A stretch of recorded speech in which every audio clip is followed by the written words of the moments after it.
Good evening, good morning, and good afternoon, my good people from wherever you are watching me from. This is Diana, your host for today's live show. Welcome, everyone.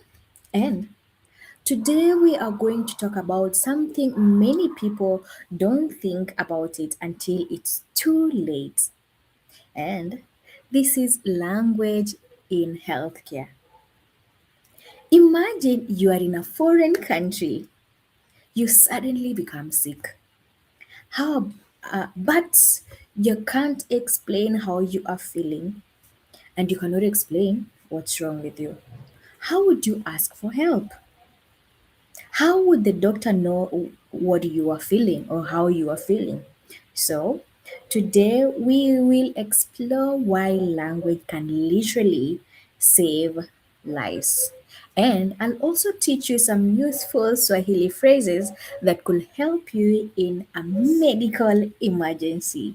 So, relax and enjoy this show. Remember to comment, like, subscribe, and share this live stream to people you think that it will help. So, um, one of the questions that I think we should look at is, you know, or maybe explain further what I mean when I say that language can literally save lives. You know, language is how we tell people what is happening to us. Yeah. If someone can't explain where it hurts, what symptoms they have, what medical allergies they have, then it's going to become very hard for a healthcare worker to help them quickly and accurately. Do you agree with me in that statement? That is true. If the healthcare worker doesn't understand or doesn't know what is really happening to you, then it means that you will not get the correct medical attention that you need. So, good communication can lead to faster treatment and fewer misunderstanding. So, if you agree with me, type in the comment section. Tell me what you think about, language in healthcare section. Let's now move together to another thing that I want us to learn about today. So, have you ever imagined getting sick in a foreign country and where you don't speak the same language? As have you ever have, that thought? Now, let us look at this scenario. Imagine you are arriving in Kenya for a holiday. You suddenly have severe stomach pain. The nurse asks you questions, but you don't understand. You can't explain where the pain is, when it started, uh-huh, whether you are allergic to some kind of medicine. That language barrier can make, an already stressful situation to become even harder to solve. Imagine you being in that situation. How will you be helped? And that's how we say a language is very important and it saves lives. Have you ever asked yourself why these, healthcare workers ask so many questions? I know they usually have so many questions, and then sometimes maybe you don't want to answer them, because of how you are feeling. But here is to why. This is because the doctors and the nurses, they don't want to guess. They want to attend, they want to know, your symptoms, also your medical history, if this is something that has been going on in your life, your allergies, your pain level, so that they can give you the best medical attention.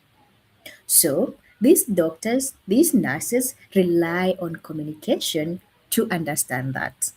And when they understand that, I am pretty sure that they are going to give you the best medical attention that you need.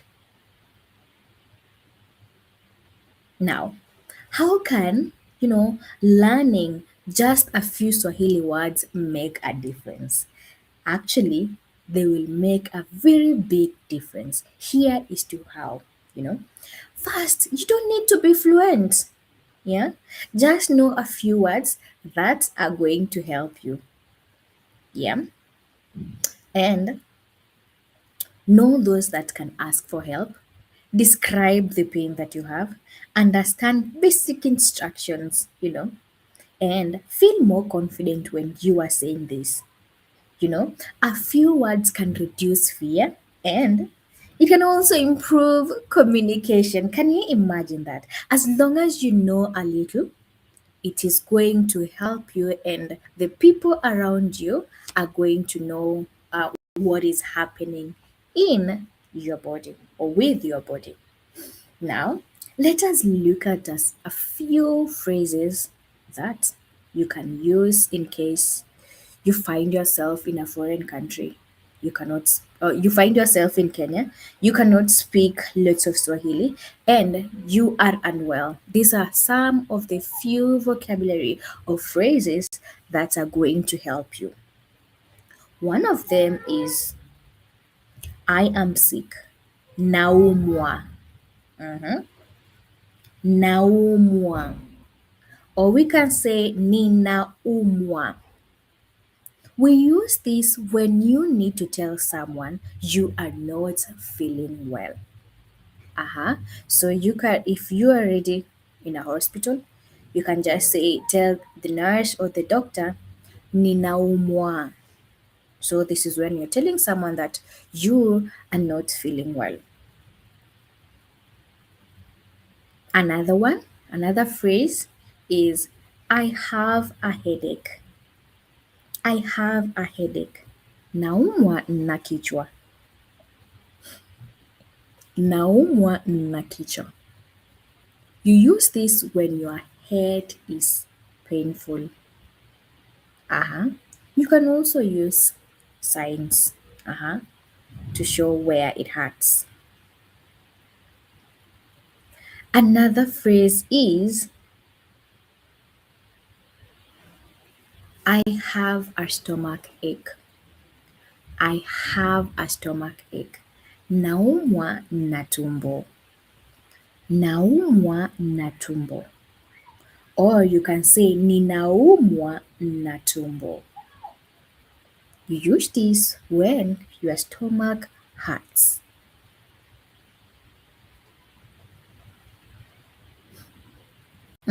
We have another phrase which I have a fever. I have a fever, Nina Homa. And I feel like most of the Kenyans use this wrongly. But so know today that if you have a fever, you say Nina Homa. So you use this when your body temperatures are too high. Another phrase that we are going to look at today is I need a doctor. Ninahitaji daktari. Ninahitaji daktari. Ninahitaji daktari. We use this when you want to see a doctor. So you can walk up to the hospital customer care desk and say that ninahitaji kuona daktari or ninahitaji daktari.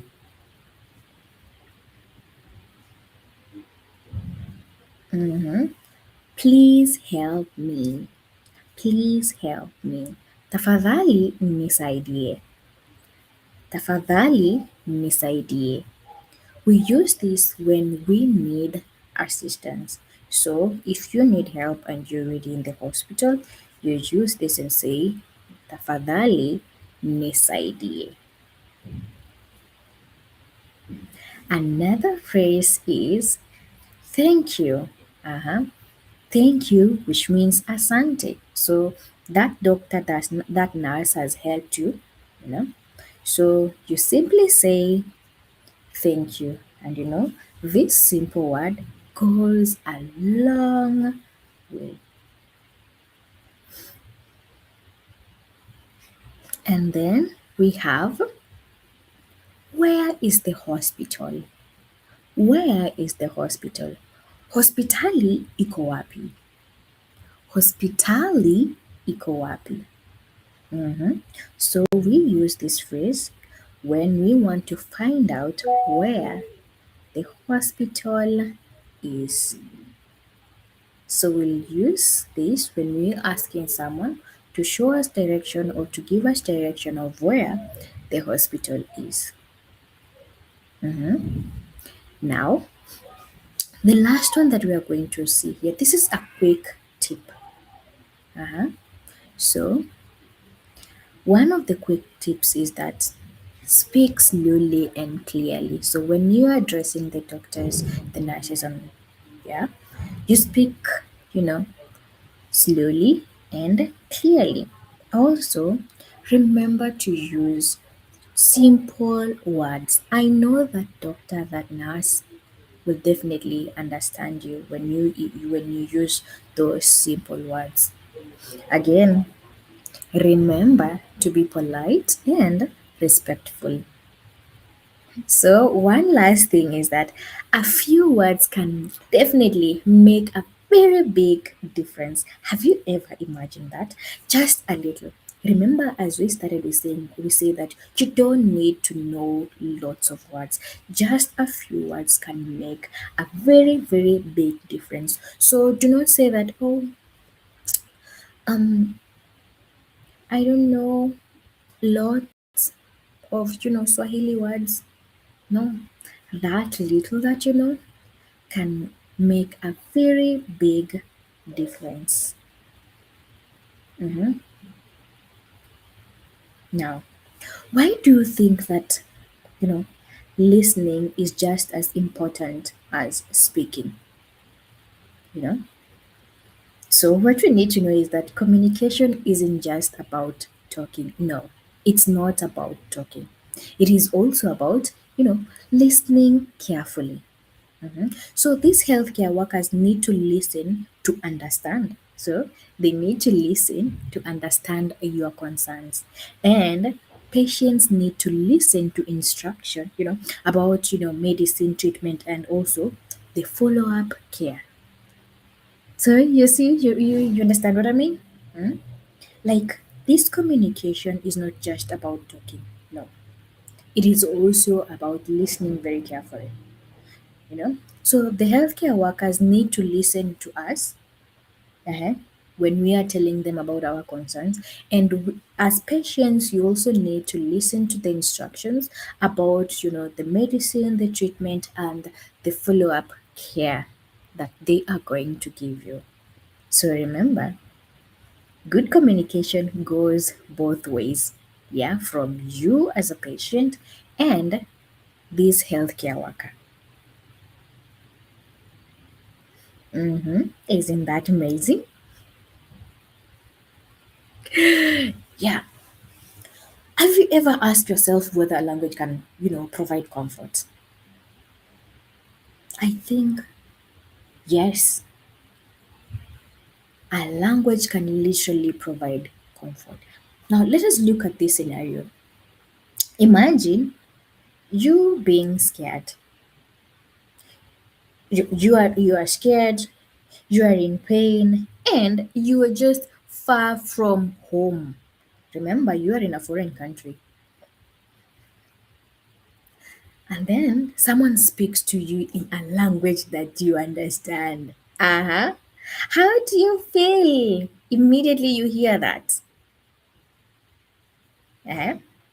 I know that immediately you hear that, you'll feel more safer, you'll be calmer, and you'll be more connected to this person who's speaking the same language as you. So, sometimes just understanding a few familiar words can reduce anxiety. So remember, if you have that little understanding of a language, please use it because it's going to reduce the anxiety that you'll be having at that particular moment.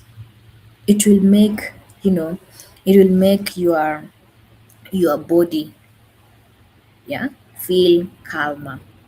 And of course, you'll feel safer because you know that at least you have someone who speaks the same language as you.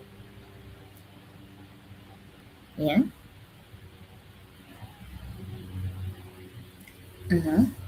Now, do you um do you think tourists and maybe expatriates who are coming into Kenya should learn at least basic Swahili?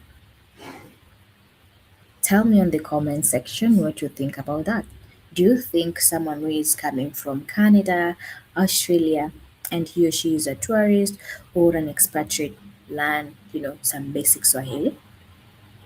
Hmm. What do you think? As a language instructor, I think that they should learn some basic Swahili words because you never know, you never know when you need it for sure.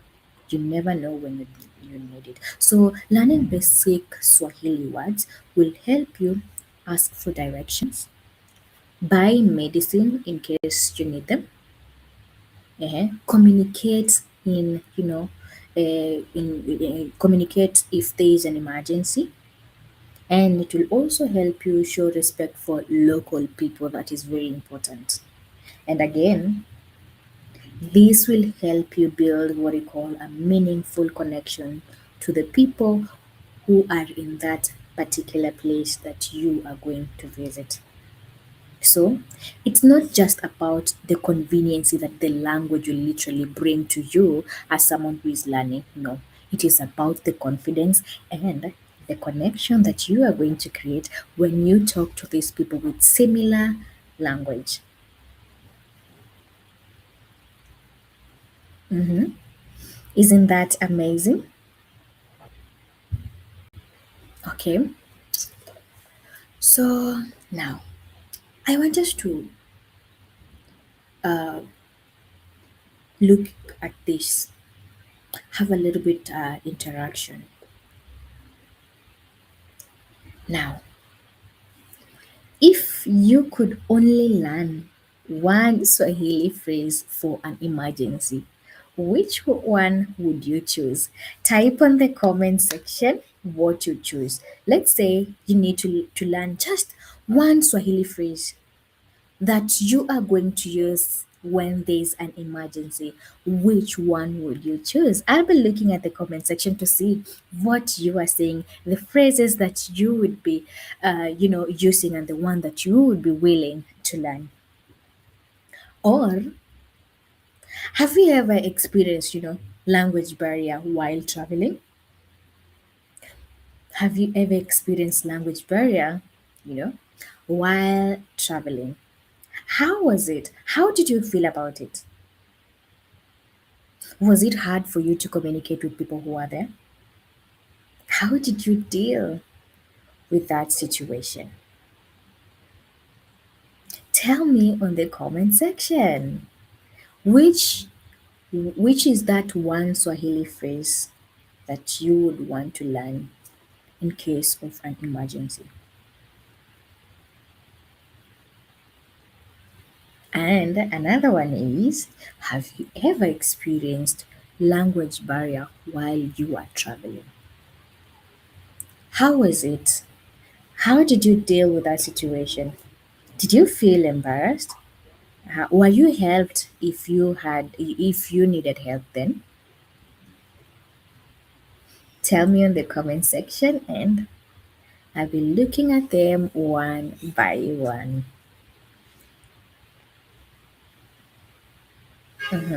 Now, today our life was not a long one. We were just looking at some of these few things that we need in a language.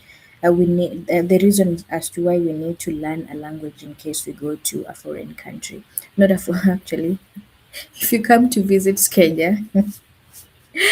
Anyway, so um, what is the biggest lesson you have taken away from this live today? Yeah, what is that big thing? Or, okay, let me just say, what is your takeaway in today's live stream? So we can name them very fast. I can say that one, learning a language isn't about vocabulary or grammar. That one you have seen. Remember, we need to connect with people. It's about, connecting with people, you know, about, feelings being understood. It's about helping others as well. And sometimes it can make, you know, the difference. It can make a whole big difference when you need help the most. So we have said that learning a language isn't just about, vocabulary and grammar. It's about one, connecting with people, you know. It's about your feelings being understood. How are you feeling, you know? It's also about helping others. And sometimes it can make all the difference when you need help the most. So remember remember that as we finish this live stream. But I'd like to close with this.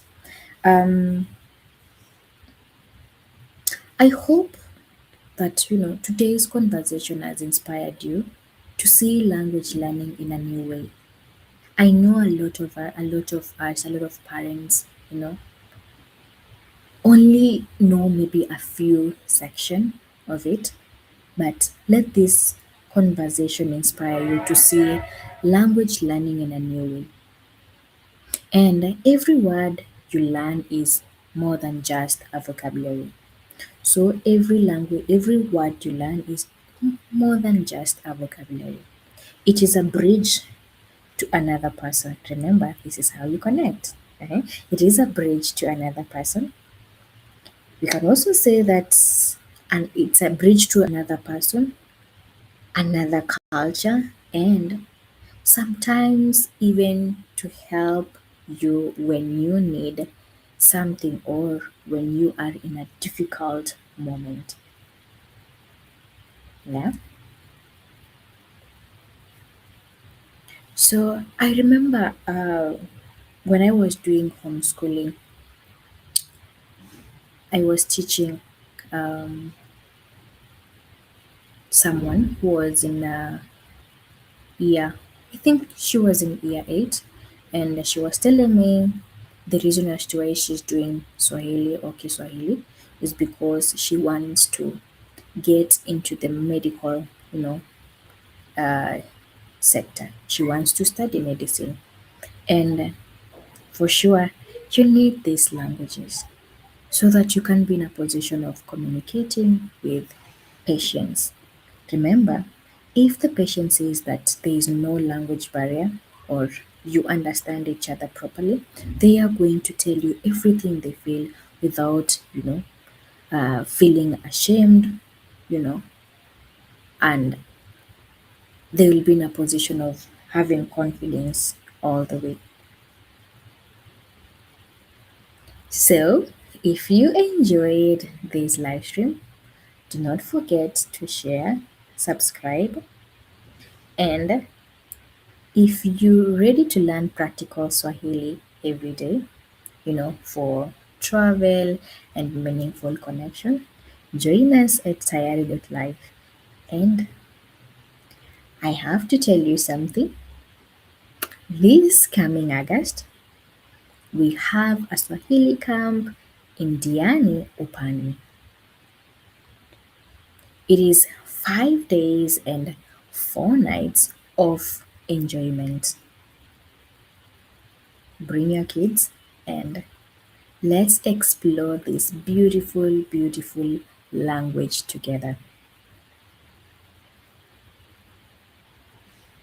See you in my next live stream. Kwaheri.